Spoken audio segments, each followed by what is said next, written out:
បងប្អូនគ្រប់ជម្រាបសួរពុកម៉ែបងប្អូនអស់នេះបងប្អូនបងប្អូនដែលស្រឡាញ់ប្រភេទពួកប្រភេទឡានអស់រ៉ូតឥឡូវខ្ញុំកាត់បានមួយគ្រឿងទៀតហើយបងប្អូនណាចូលថ្មីមកមួយគ្រឿងនេះបាទឆ្នាំ Foreigner បងប្អូនសំទោសឆ្នាំ Foreigner ឆ្នាំ1998បាទប្រភេទឡានសំរុំប្រើបាទឡានប្រភេទឡានសំរុំប្រើមិនហ៊ានថាឡានស្អាតទេព្រោះឆ្នាំប៉ុណ្ណេះហើយគឺតែងតែមានឡាន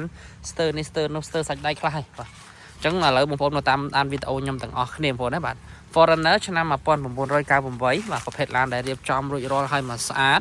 បាទបងប្អូនណាសម្បីតែសបកយ៉ាន់នេះសបកហើយនឹងយ៉ាន់នេះចូល1000ជាងដែរបងប្អូនណា1000ជាងបាទនេះហើយមើលរូបរាងគាត់ទៅមើលរូបរាងគេបាទបងប្អូនបាទពេលដែលរៀបចំទៅមើលទៅឃើញស្អាតមែនទេបាទ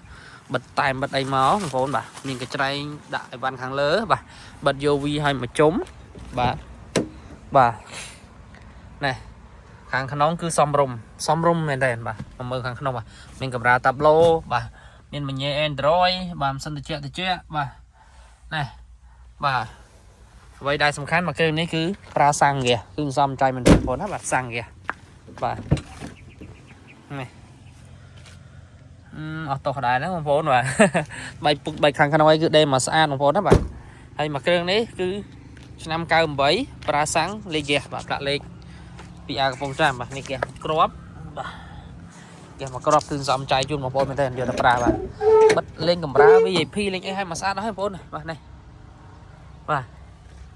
មើលទៅបងប្អូននេះមានកាមេរ៉ា VIP មានអីឲ្យមកស្អាតបាទហើយតម្លៃក៏សមរម្យដែរចាំខ្ញុំប្រាប់តិចទៀតបាទយ៉ាបាត់ដិតចិត្តបាទមានកាមេរ៉ា VIP មានអីហើយបងប្អូនណាការតុបតែងលេងបងប្អូនមើលស្អាតសមរម្យប្រើមែនទេបងប្អូនបាទមានយ៉ាន់មានសបកអីមកឆ្ងាញ់បាទហើយបាទផិនភាគឡានមួយគ្រឿងនេះគឺប៉ះចំពីមុខបងប្អូនណាបាទឡានប៉ះចំពីមុខបងប្អូននេះឆ្នាំប៉ុណ្ណេះតែងតែមានការប៉ះពៀខ្លះប៉ុន្តែម៉ាស៊ីនប្រអប់លេខអីគឺរត់ស្រួលបងប្អូនបាទ